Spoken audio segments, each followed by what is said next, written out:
இந்த பாலாடை கட்டி பன்னீரில் இருக்கிற சத்துக்கள் என்ன அப்படின்னு பார்த்தோன்னா, முக்கியமாக வந்து இதில் அதிகமாக இருக்கிறது கொழுப்புச்சத்து, புரதச்சத்து, குறைவான அளவில் மாவு சத்து, இது போக கால்சியம் சத்தும் பொட்டாசியமும் அதிகமாக இருக்குது. இது ஏன் நான் வந்து இவ்வளோ சீரியஸாக சொல்கிறேன் அப்படின்னு கேட்டிங்கன்னா, நம்ம ஒரு உணவை எடுத்துக்கலாமா வேண்டாமாங்கிறது உள்ள என்ன சத்து இருக்குது அப்படிங்கிறத பொறுத்து அது எப்படி நம்மளுக்கு உதவி செய்யும்.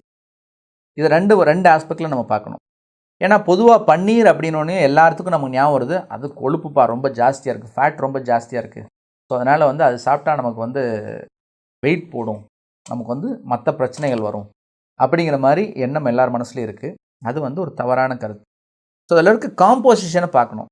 நமக்கு இந்த பன்னீரில் வந்து மாவு சத்து மிக குறைவாக இருக்குது, அதே போல் புரத சத்து அதிகமாக இருக்குது, கொழுப்பு சத்து அதிகமாக இருக்குது. புரத சத்து பார்த்திங்கன்னா கிட்டத்தட்ட ஒரு 100 கிராமில் ஒரு 18லேருந்து 21% வரைக்கும் இருக்குது. அதே போல் கொழுப்பு சத்து பார்த்திங்கன்னா ஒரு 20லேருந்து 23%